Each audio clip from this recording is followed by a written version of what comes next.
introductions. I'm Heather Herford. I'm on the board of KMVT, and I ended up pretty for Google. Before joining Google, I worked for 13 years at TV, which is a nationwide non-commercial television channel. So I bring a lot of nonprofit TV experience, as well as my Google connection to KMVT's board. I'm Mary Highland. I'm an independent consultant with a focus on nonprofit governance. I work with boards and executives to unleash the potential of the board to add value. I've been involved in the nonprofit sector here in Silicon Valley for almost 40 years, I hate to admit, but I have 20 years as an executive and probably another 16 where I've been on boards, and in the last 12 I've been consulting to nonprofits, executives at boards.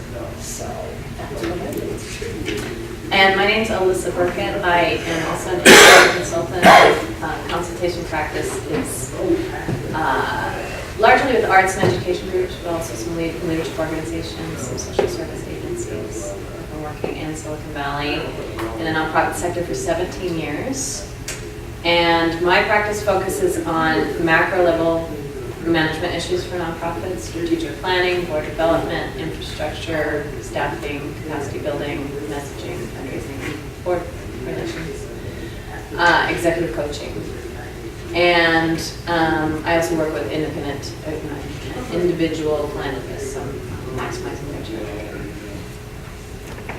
And that's really the focus of this afternoon session, was about the board's role in fundraising and fundraising. Mm-hmm. This morning we went through and did introductions of the people joining us.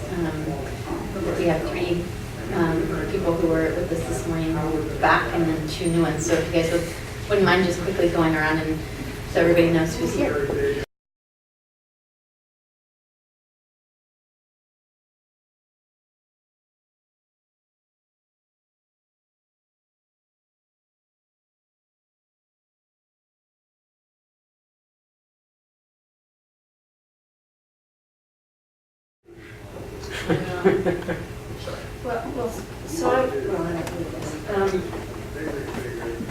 Well, first I just want to acknowledge that it's a really hard situation because it's,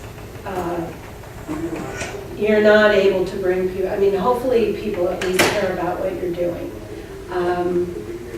I think that, you know, when people take a position on the board, you mentioned the legal duties. I'm going to come back to those, because the fact is, well, there's 2 things. One is there's no governance police running around enforcing those, but I think that evoking those maybe can give you some leverage and influence.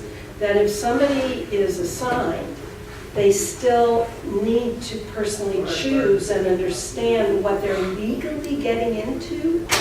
And you know, the duty of care requires them to participate, requires them to be informed. And so there's a certain amount of that should give you a certain level of engagement. The rest is about relationships and really finding out whether they even really care. Are they there just because it's a job assignment? If you're stuck with them and that's the case, I would build the rest of the board around them and do the best you can to pull out what they're willing to give you, but you can't make them into somebody they're not. So I think it's about relationship, and it's about their sense of what their responsibilities are, and hope that that gives you some leverage to engage them. But I also think that you need to think about those governance responsibilities, because that's not operating the day-to-day stuff in your program. And they can be involved in that, but they need to understand that they have governance is their responsibility, and that's not the same thing. They're doing this as a volunteer, they're doing this with the governance hat on, and unless they have unlimited capacity, they can't give this short shrift. And that's what I see a lot when you have these working boards, is they don't do the governance at all. And that's involving ensuring you have the resources you need, strategic thinking, that piece. I just totally agree with all of that. I think a real danger is when the board gets down into the minutiae of the operations, which is not what any board is for, really. Even if you are understaffed as a staff, even a working board shouldn't be deep down in the weeds, you know, that's just not a high functioning board. That's why you hire an ED to do those things, and the ED reports to the board and keep them up to date, but it's not to have the board solve operational leadership. It is a unique situation if you have people who are designated that you have absolutely no input on, and they have their designated terms, and they have, you know, may or may not be personally engaged. But I agree with Mary is that you have to contain the less than ideal aspects of it and focus your efforts on the other areas that you can really enhance and make stronger, and hope that it's infectious to the designated ones, and if not, then, well, you're using 60% of your board to high capacity and the rest are just sort of containing.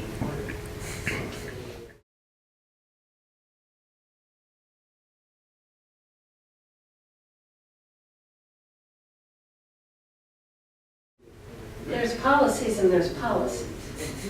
And I think we get very unclear about what we mean by policies. I mean, I've read John Carver's books and everything, but you know, the interesting thing to me is in his initial book, Boards That Make a Difference, he doesn't define policy in the book.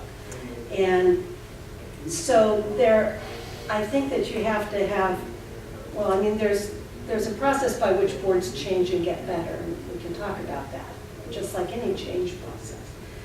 But I think it all comes back to the purpose of the organization and board members' connection to purpose, and then their understanding, which is really important, about what does it mean to be a governing board member? What's my responsibilities?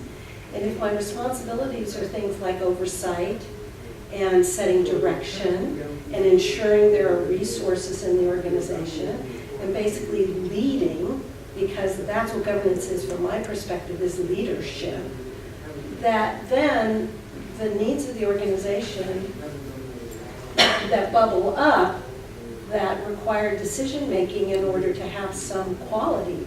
I mean, policy stuff should just sort of be naturally there. Policies that have to do with day-to-day operations are not governance policies. Right. And so I think if you make that distinction, day-to-day is not where the board belongs. There'll be more procedural things at the Yeah. staff level. Right. Well, That's yeah. Means and Yeah. methods. Yeah. Yeah, and you know, but there are boards in their evolution, especially if they don't have staff, that feel that they need to be there, and they might. But once you have staff, the board should be transitioning out of that role. So I don't know if that's helpful. But also, I mean, depending on what your role is with that given organization, it may or may not be appropriate for you to bring forward this change. I mean, it's about leadership, right? And if there's a vacuum or a dearth of leadership, then somebody's got to, you know, raise their hand. Right. And if you're just a committee member who's kind of on the periphery, it may or may not be appropriate for you to be that person, but I would identify somebody who has a mouthpiece within there to say, you know what, there should be a policy for this. You guys ever thought about that?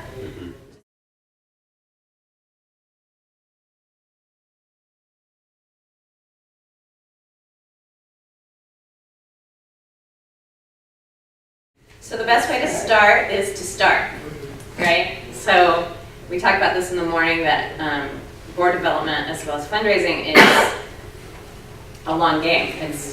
Actually, it's an endless game. It never stops. You don't do it and implement it and then check it off the list. It's from here on out. If you're making the choice to move to be a fundraising board, then it's from here on out. So the sooner you start, the sooner you will have started. But you have to talk about it all the time, forever, once you make the choice. So it's not like you're going to have one board retreat and say, okay, from now on, we fundraise, so be thinking about it, and then move on. You have to, it's constant. It's your new message now. And so it's in individual conversations, it's at board meetings, at committee level, it's in the staff level. It's a culture shift, so it has to be integrated into the cells of everybody. So that's the first thing I would say, start, and don't be afraid to have the conversation. I mean, I think fundamentally there's a lot of, especially with smaller groups, is that there's a fear of fundraising about talking about money, that somehow that's crass or dangerous territory, or it makes people uncomfortable or whatever, and you know, get over it. I mean, this is the reality, and if it is your reality, the sooner you start talking about it openly and honestly and matter-of-factly, the better off you'll be. I'm not a fund development professional, but I work with boards, so I have to sort of start there because this is a real issue, very pervasive now in the community as I'm seeing it. And so I think there's a couple of things. One is you have to create a case for why fundraising is critical now. It might not have been before, but it is now. So what's at stake, I think, is a very important place to start with boards, because if they care about the mission, frankly, you got to scare them a little bit about what's at stake if you don't have this. And then the other thing is to make sure they understand that you can't do it alone as the executive. That leveraging relationships is a critical part. So another message, because of the fear, if I go into a boardroom and somebody say, okay, I need my board to get it that they have to do fundraising. The first question I ask is, when you think about, to the board, when you think about fundraising personally, what comes up for you? And invariably, it's, I don't want to ask people for money, I don't want to be a salesperson, blah, blah, blah. It's all about the fear of asking, so get that out. Just get it out, let people know. And then the reality is, in my experience and from things I've read in the literature about development and advancement, 90% of how the board contributes to raising money has nothing to do with asking. And when board members hear that, it's like, huh? What do you mean? And they open up because the fear's been acknowledged. It's being set aside for a moment, you really, to Alyssa's point, somebody has to ask eventually, but it's first about leadership. One thing I find is that a lot of boards think, oh, we just get the people with money on the board. No, you need a person who's going to be comfortable with fundraising, who's willing to lead, who's willing to model for others, who's willing to coach and mentor and support other board members that have never done this. So that's one of the places I would start, is to say, do we have leadership on the board that's going to help other people get there? And then preparation. What does the board understand about what this means? To my point about 90% of it isn't. What do they understand? Because fundraising is a science, and they could learn about it and feel more empowered. And then I think you get into the issues of cultivation, skip over the ask and go to stewardship. So an example, I was doing this with one board, and I asked the executive director, now this isn't TV, but it was a human service organization. And I said, how many donors do you have? And she said, we have 400 donors. So it's relatively small. And I said to the board, I said, can you steward and support and develop and take to the next level? Can she do 400 donors all by herself? And they really got it. Of course not. Nobody could do that. But it's just like in business, you want to get your customers to go to the next level. It's a lot easier than getting a new customer in the door.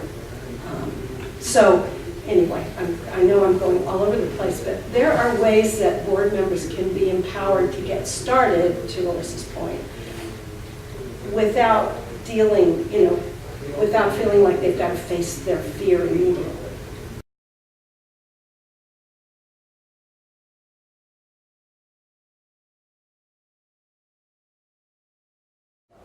Right, well, so plan for plenty of time, because a culture shift takes time, right? And it depends on who the people are involved that you're talking about. It depends on your leadership and the nature of your leadership. So plan for a lot, but I'm immediately thinking of two examples. So this one group that I worked with made a choice to move from being a membership organization to being a fundraising organization, that they weren't going to rely on memberships for their revenue anymore, that they were just going to shift completely and focus on becoming donor driven. But then they thought that all they had to do was make that decision and then it would just happen, right? And so it didn't. And so that was a really long time that took years for them. But I think, you know, there were a lot of, there's a lot of naivete, I guess, about how attentive they needed to be to the process.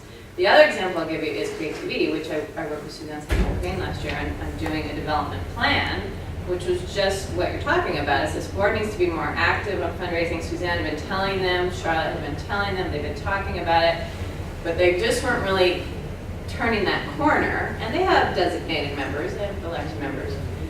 But we did work with them. I was contracted with them for 3 months to have kind of these intensive sessions with the development committee, and then they go back to the board, and the development committee would share it with the board. So it wasn't me telling their board, it was the development committee. And they kind of worked through this over the 3 months they were with me, and then through the rest of the year, which was probably another 3 months. So essentially in 6 months, they did turn the corner, and they totally get, everybody's on message, and they're activated. And that might be short, but they're very efficient and very on point now. And for KMVT, I'd say we're just starting that process now. We had a board forward. We didn't call it a retreat, which as I said this morning, I thought that was kind of a nice semantic distinction.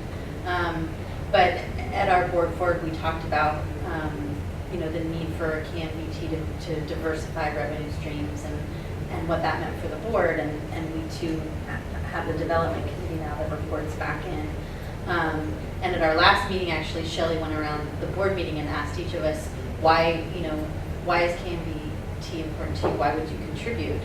And it was really cool to see what some of the answers were, and also to see where, you know, people kind of hesitated, like, oh, I don't know. And that's a little scary, but it's good. It's good to address that, because that's sort of, when you go to ask somebody for money, you have to know for yourself why it's important, right? To be able to make that confident ask.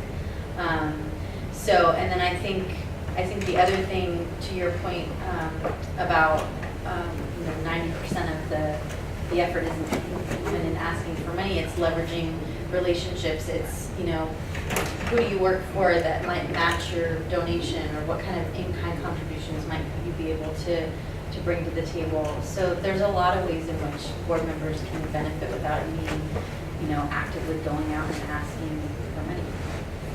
Definitely. Also, it's about being on message. You know, if your board is already activated to be able to talk about your organization with conviction and knowledge, then they just need to work it into their message that, and we need fundraising, and we need funding support.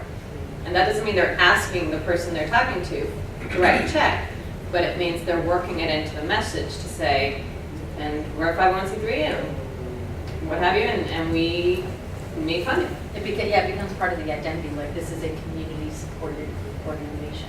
Right. It's part of the message. I think it's important to be clear as a board of what's the impact your organization is having.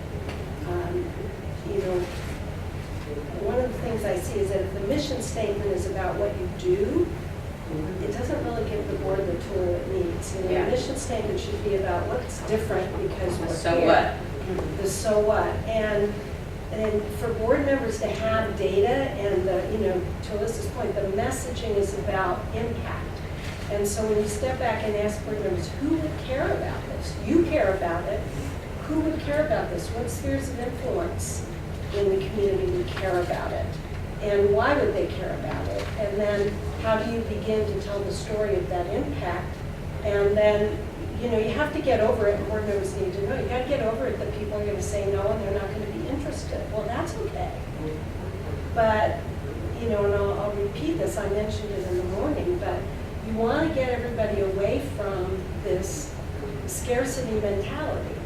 You want to make sure, you know, to the point, part of the culture shift is to make sure that people believe in the fact that there's people out there that care about your mission, that there are going to be resources out there for you. And it's just a matter of taking the time And sometimes it takes longer than others, taking the time to connect and find, but you'll build momentum. You will, I see it.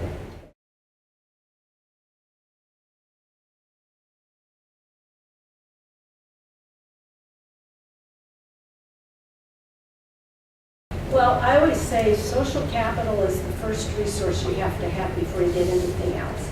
Social capital is the asset you have by virtue of your relationships. And so you need to recognize that relationships are valuable and connect you to people. And so board members, when you're recruiting, you want to look at not so much that they're just going to take advantage of people, but that they're going to be able to connect with and introduce you to different kinds of people than you might have in different spheres of influence. My experience is people, if they don't have a relationship in some way with your organization, they're not giving you money. Unless you have an event or something you just want to come to. So. Well, and to tie these two things together, the social capital with, in practical terms, what can we do to start, is you can bring your board members individually into the process, right? So if you as an ED are going on a meeting with a corporate funder or an individual donor, bring a board member. The board member doesn't have to ask.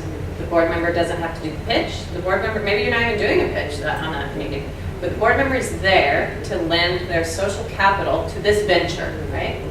They are vouching for you. They represent whatever they represent, their sector, their business, their personal sphere of influence, and they're vouching for you and the mission. And that's huge. That's massive. I can't believe, think of how many times I've been told by foundations or corporations or even individuals how much it matters to have a board member sitting there going, that's right, you should support this. I'm on the board, I give my volunteer time and energy to this, and I think you should be interested in this.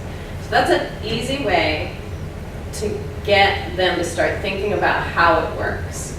And it doesn't put them on the spot in any way at all, because presumably they are passionate about what you do, and that's easy. It's actually the fun part, quite frankly, to go on those meetings and hear about all these great things you're doing. Your ED's talking about it, and then the board member can chime in, and then the person listening going, well, that sounds great. How can I help?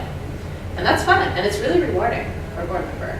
And it doesn't, it kind of takes away that fear, and they're going, well, do I have to ask them to write a check? Do I have to just come up with this? Take that away and do the fun part. And then they also hear the message and what kind of language they should be using, what to highlight, and they see what it's like to go on a fundraising call.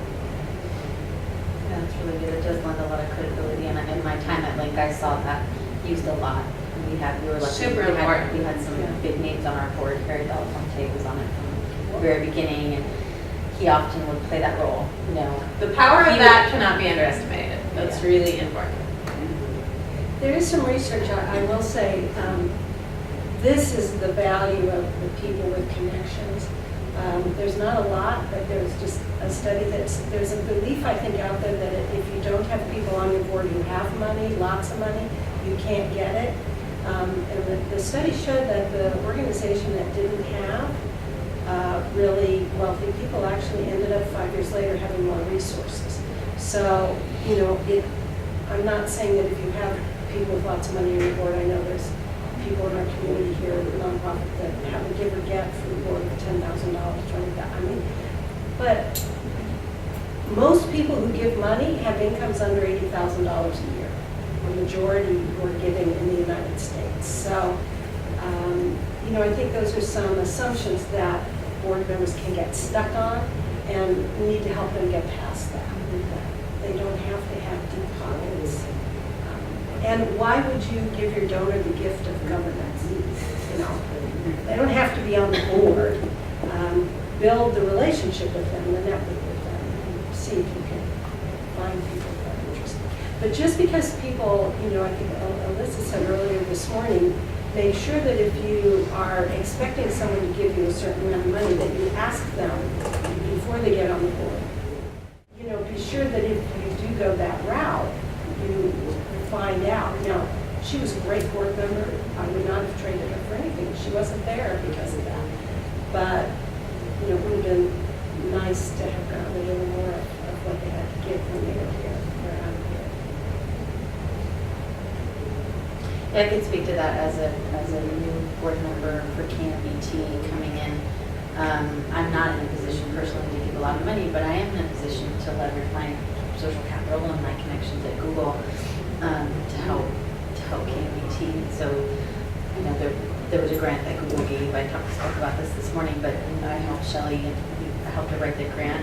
She ended up getting $15,000 a couple months ago, which is great. And another way is leveraging volunteers and other connections and other ways that, and Shelley's incredibly, she's doing it all on her own without my help. So I don't want to take credit for like what we had over lunch today was totally her. Just recognizing the ways that I can give to the organization that aren't necessarily my dollars, but I think making those connections and her letting me know specifically what those needs are really helps me identify how I can help. Yeah, and that would qualify as you being actively involved in the fundraising program. So it's not this pressure on each individual board member to go out and drum up $10,000 or whatever it is, the amount. I mean, because that's a lot of pressure, especially if you're new to it or your board hasn't been a fundraising board before. That's a lot of pressure. But your example is perfect. You are actively involved in the fundraising program. You are meeting your obligations as a board member and the fundraising obligation.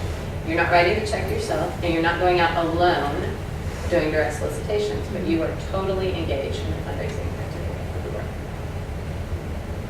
I will say, though, I do think every board member does need to give a cash gift every year.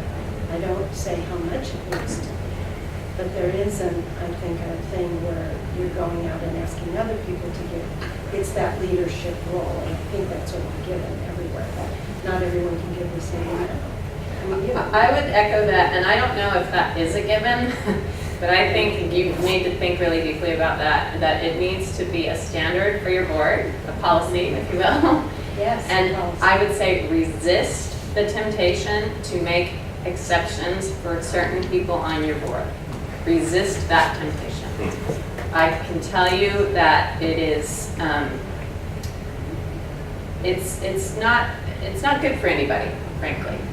It undermines the cohesiveness of the board to let somebody off the hook for whatever reason. I mean, if they're designated or if you suspect they don't have the means or things like that. Now there are exceptions. That you might have a board member who had catastrophe and they come to you and say, I cannot meet this year, but whatever. There are exceptions, but resist the temptation to excuse somebody from a board obligation once you set what those obligations are, whether it's financial or otherwise. Well, and for some, I don't recommend that you have to set an amount. Right. I was CEO of a mental health agency, and it was really important to us to have people who were constituents, not necessarily receiving our services in the moment, but these were public service recipients. They didn't have money, but $1, I could say we had 100% board giving a cash gift. So it really is about being respectful of the level of giving, and nobody needs to know how much everybody's given. But I think it would have been insulting, frankly, to those board members to make the assumption that they were so poor they couldn't give anything and to bypass the ask for them. I think that, we totally know agree with that. people who, in our United Way campaign, it was the staff that had the lowest salaries that were digging the deepest, and I almost, one case, felt like saying, look, are you sure you should be giving this amount of money? So I just think Really that good. it's really critical, and I think it doesn't matter how much from my perspective. You want to ask people to give a gift that's significant for them. Yep. And that's the standard, I think.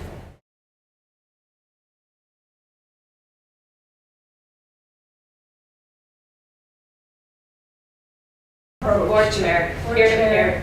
Board chair. And I think we talked earlier this morning about the accountability process. This is a good reason to have that. Because if your board has agreed another policy for the board on how people are going to be held accountable for their commitments, if this is an expectation and everybody knows it coming in, then if somebody doesn't meet it, you can look to your accountability process for how do you have the conversation with that person about it. So it's important to do.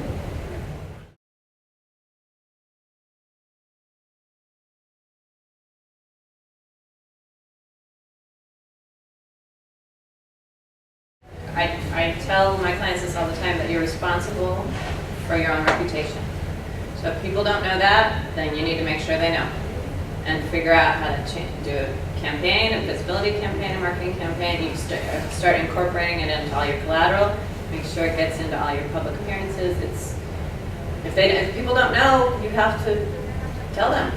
Yeah, going back to it being part of the identity of the organization, I think at Blink it was our mantra, Blink TV is viewer supported. It wasn't like, it was in all of our collateral. We said it over and over and over again so that people really understood. And I think like KMVT is struggling with this now because in the past they did like one bulk mailing a year and they got like 2% return, because it was almost like an afterthought. And really it's a great opportunity. I mean, people most likely to give are the ones who interact with the station every day. And they weren't being tapped hardly at all. Yeah, you have to educate them. I'll tell you a personal story about this with Create TV, which is in my community. I was aware of it because they come and they videotape our Rotary Club meeting every week, but I wasn't intimately connected. I know a lot of nonprofits in the community, but I didn't really know a lot about what Create TV did. I understood, that there were cable television programs and there was community information being shared in education. So one of our Rotary Club people that I have a relationship with bought a table at an event and said, come sit at my table. And of course I it was through that relationship. And then I heard Charlotte and Suzanne talk about what they're doing. And because I'm a consultant to nonprofits, it's really hard because every nonprofit in the community sends me requests for giving, and it's been, so my husband and I, when I started doing this, said, look, maybe what we can do is say, I feel comfortable saying I support nonprofits that support nonprofits, because it's my way of supporting the sector broadly, and it's kind of a little more comfortable for me than saying, well, I'll support yours this year and maybe yours next year. When I went on a tour at Create TV when we had this dinner, and I heard what they were doing for the nonprofit sector, which I was not aware of, I'm embarrassed to say, I wrote a check. I was so impressed with the support they gave to nonprofits. So immediately they are now in a whole different category in my mind because I understand the impact they're having where I care about giving. So, you have to, again, it comes back to, you said people see us as a service organization. That's what you do. That's not the impact you have.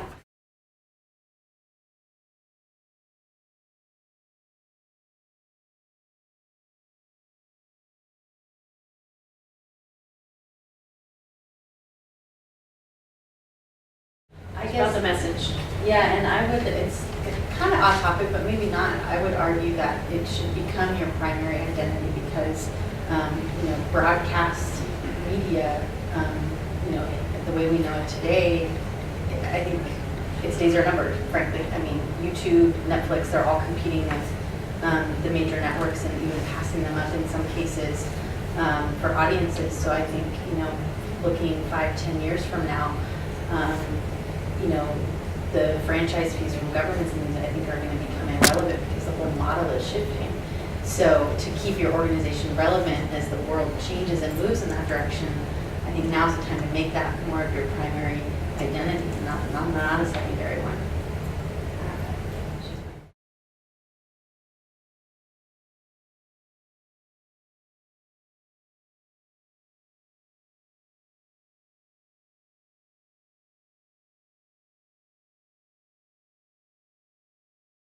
Hearing is what I said earlier. I hear a little scarcity. I was just going to say that's the scarcity mentality. It's like we're competing for money. Hello, there's enough money out there for everybody. We need to change your thinking in that.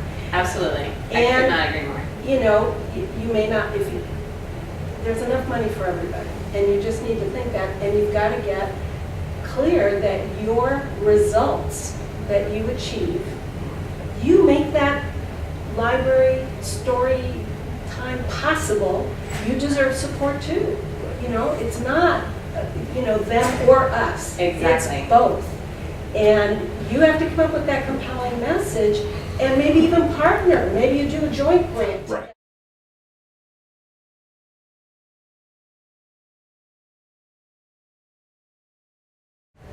And you know, the idea, and Elizabeth Just to closer say to more this than about I it. am, but the idea that you're going to hire a development staff person, and number one, they're going to raise their salary even in the first year is No. wrong thinking.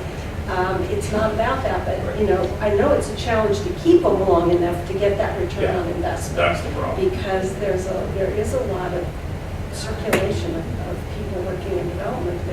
They're the highest demand position in the Bay Area, at least. Yeah, and it's a long game. I mean, by definition, development takes time. I have one client who's a development director, and he's telling me my ED will come down the hall and say, I need $10,000 this week, and then duck back out. And I'm like,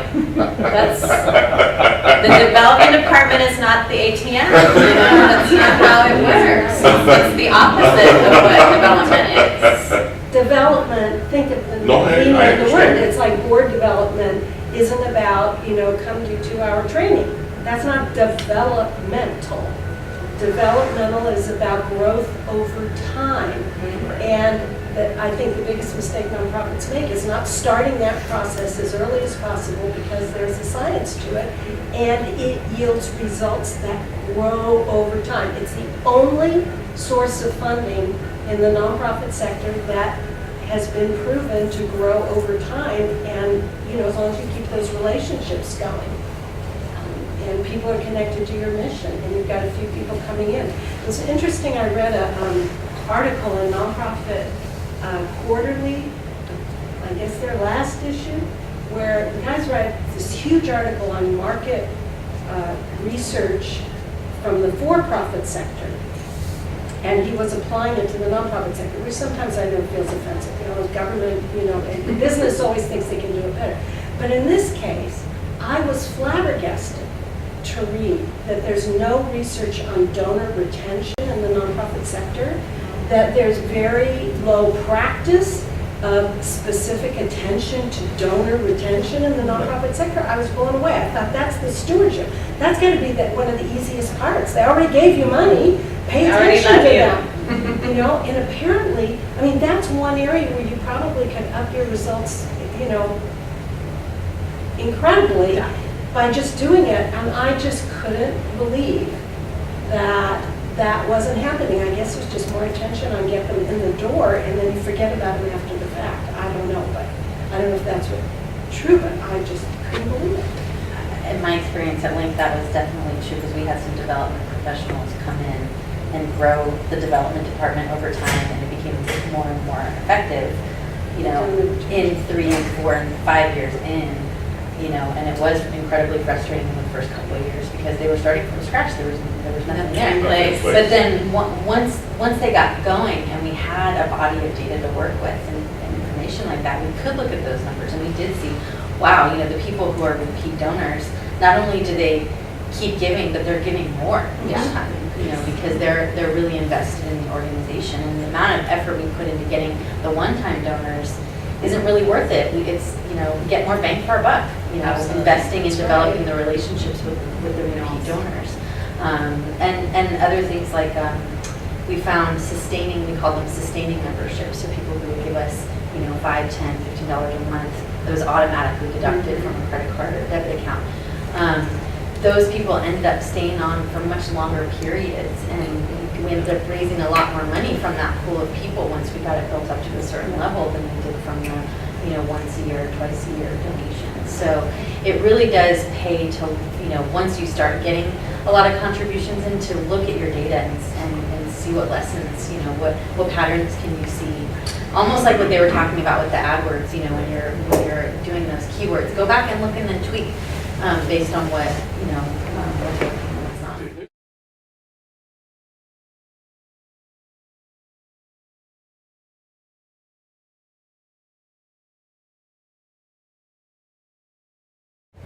Also, male becomes the anomaly now, so it gets your attention.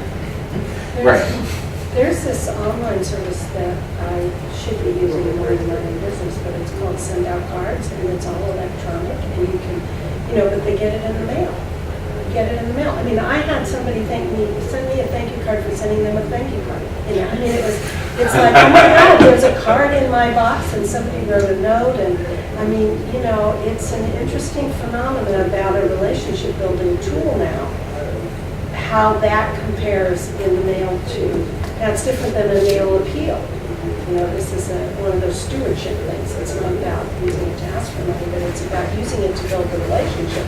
And you can use technology, you know, automated campaigns that you can set up to just go automatically to the database that you have on this thing all year long. Very cost effective from a labor point of view, but you're making all these touches to these donors.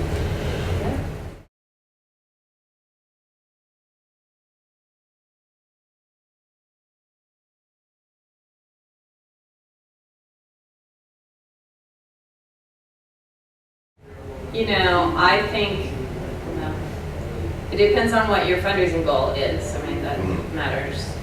I certainly think for an organization that size, you don't need a senior level development officer. You could have a development manager or even a development coordinator, just making sure they're processing gifts. They know how to write. They can manage data. They can interpret your vision and be able to translate it appropriately. They can handle themselves some personal interfaces. You know,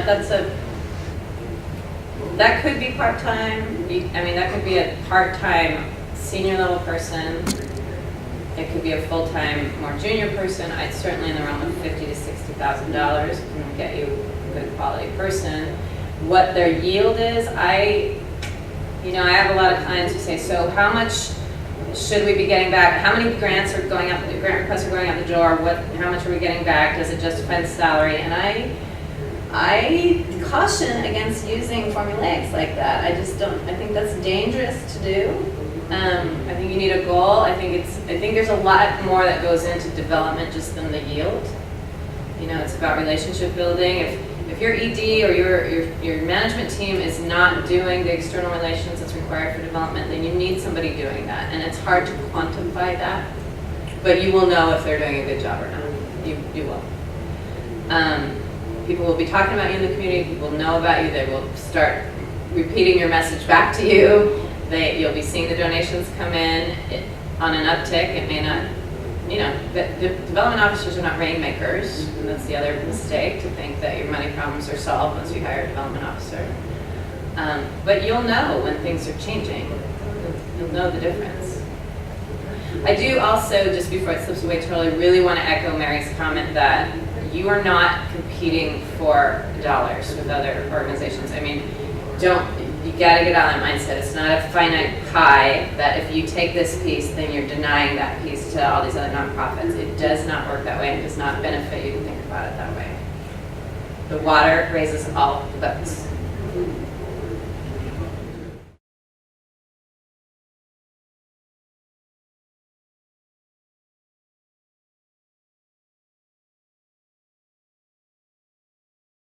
So in that case, in their minds, once you had hired a development officer, they could check out, Yeah, exactly. which is not the case. Well, and I think you have to manage those expectations really carefully, because I also think, on the other side, I've seen development professionals come in and they start shaking their finger at the board and they start blaming the board. And instead of empowering the board and starting where the board really is, they're causing damage. Yep. They're causing damage because they're pushing the board farther away from fundraising. And so I think if anybody's hiring someone in that area, they've got to be really honest up front about where the board is, what they need from this person to help support the board feel empowered and not blamed. And that is a special skill. I think that can be a real risk area. I think the other thing that is coming up here is there's a difference between hiring a grant writer and hiring an event person and hiring an individual donor person. And I think this is where the planning comes in that Alyssa's mentioning, because you really do need to think, what is your strategy? And what is the combination of your strategy? And you're not necessarily going to get somebody who has all those skill sets in one person. In fact, you probably aren't, because I can tell you, people who can write grant, it isn't so much writing the grant from my experience as an executive. I mean, I've written hundreds of grants in my career and had a really good, I'm proud to say, very good funding track record. But the reason was because I understood grants research. I mean, you've got to have a good match, just like you've got to have a match for an individual donor, you've got to have a match for the grant. And so that's the talent and the experience that I think people want to buy in a grant writer. You've got to be able to write well, but can be very time consuming when somebody's starting from scratch, going out there to find out who funds this. You know, hours and hours and hours of research could go into that. So you want to be careful about understanding those functions and what skill sets it takes. That's a really great point. Really great point. Is figure out if what you need is someone to generate grants, which is a at the desk, on a screen type personality. Or if you want somebody out in the community and working with your board and going on calls and making calls, those are the soft skills. Those are people skills. Somebody who's presentable, articulate, can reframe the mission in their own voice that won't embarrass you or cause damage. And that's an entirely different skill set from a database person or a grant writer. Now, on a rare occasion, you get the rock star who has the whole package, but it's rare. It's really rare. And you'll pay for it. And you'll pay for it. So figure out what it is you need. Is it grants? Is it individual giving? Is it board interface? What is it? Because those are really different. And then make sure it's a personality fit. I mean, if ever there were a job that is super dependent on personality, it's development. And if, you know, you mentioned a scenario where it does damage. I had a client who they hired a development officer, and there was just something about it that the board rejected. You know, they just didn't fit, and it felt like she was always shaking her finger at the board and saying, "You're not pulling your weight," and the board felt scolded all the time, and they were not inspired and did not have confidence, and so it just never matched, and she quit.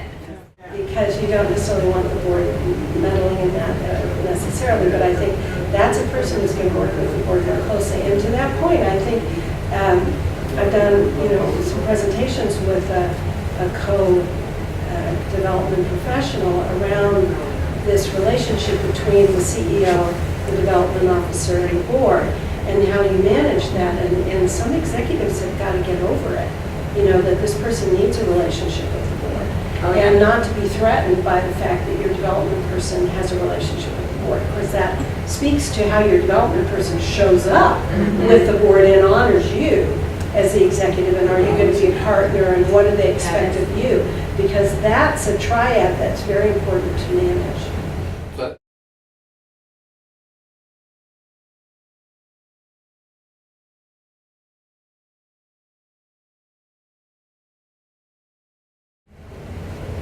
I have heard once that once you've had more robust staffing infrastructure and are addressing all these things, that I've heard it described as the ED acts on behalf of the interests of the organization and the DoD acts on behalf of the interests of the donor. Meaning they are engendering these relationships, making sure the donor's happy, the donor's inspired, the donor's in it for the long haul. That's what the director of development is doing. And also setting development strategy. They're the chief development strategist. They deploy the ED to come in when needed. They deploy the board members to come in when needed. Now this is when you have resources to have that person on staff, right? If you're starting from scratch and don't have that yet, then it's really the ED doing this function. And the board is in the mix much more.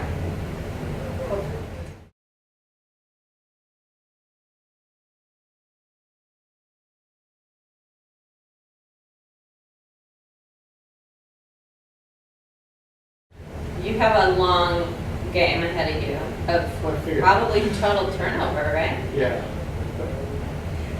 I think it comes back to the idea of encouraging the board to come together around what is our shared vision for this organization, and what kind of board, asking some very interesting questions like what kind of board do we need to be to advance the mission and the work of this organization. And that changes over time, and it's not about making anybody wrong, but it's about making it okay to step out of maybe the board role, but it doesn't mean you step out of the organization. It's just you serving it in a different way. Maybe you're on a board committee, or maybe you're doing something else. But you need leadership that's committed to going in the direction the board needs to go. And where I've seen that start off is when there is, you know, like a board retreat, and they're doing this strategic visioning. And people are looking and saying, well, after you get that vision, it's what's required of the board, what kind of board do we need to be? And people begin to, they don't see themselves in that picture. Right. And then you can maybe even have individual conversations after you and the board chair go and meet with each person and say, how do you see your role in the coming year as a board member supporting our new vision or our updated vision? And then you can have that conversation because they may not really want to bring it up in the group meeting, but one-on-one. And I have found that there are some people who really want permission to step down, but they feel like they're letting the organization down and they don't know how to do it. And you're having that conversation about, what you want to do. And that's, you should be doing that anyway, regardless of this situation, but it's a very powerful conversation to have, and it empowers your board member to say, well, I don't know, or I think I need to transition off, or whatever. Yeah, everybody deserves a graceful exit if that's what's needed.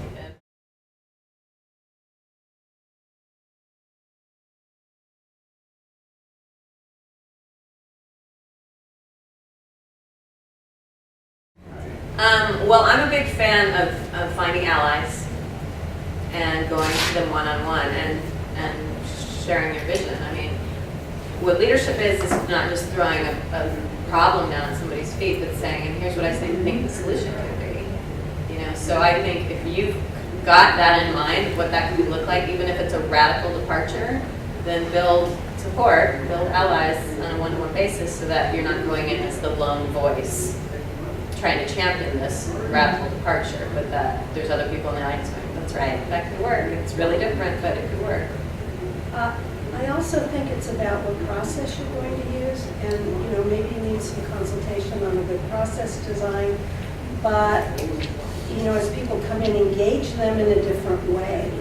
Engage them in a way that isn't the same old, so that they don't think the same old, I heard something the other day that impressed me. It was, instead of talking about thinking outside the box, think about getting in a different box.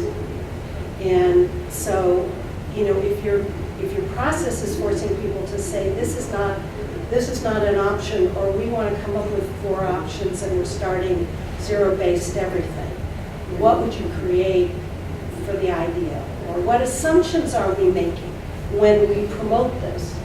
One way of solving the problem. What assumptions are we making? Why do we think this will work? Go deeper so that people have to think through more deeply what it means. It isn't just their comfort level. They have assumptions about why they think that will work. Get those assumptions surfaced so maybe you can challenge those assumptions.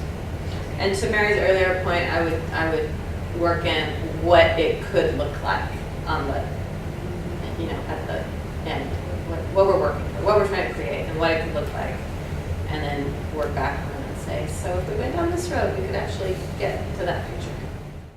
The other thing is, and you're national, so you may not have any other groups that are comparable to reach out to, but don't always think you have to figure it out alone. Go talk to other groups about who may be similar, about how have they had similar problems and what works for them. So it always helps to ask others what works if you have that opportunity. Thanks. Thank you. Thanks, everybody. Thank you.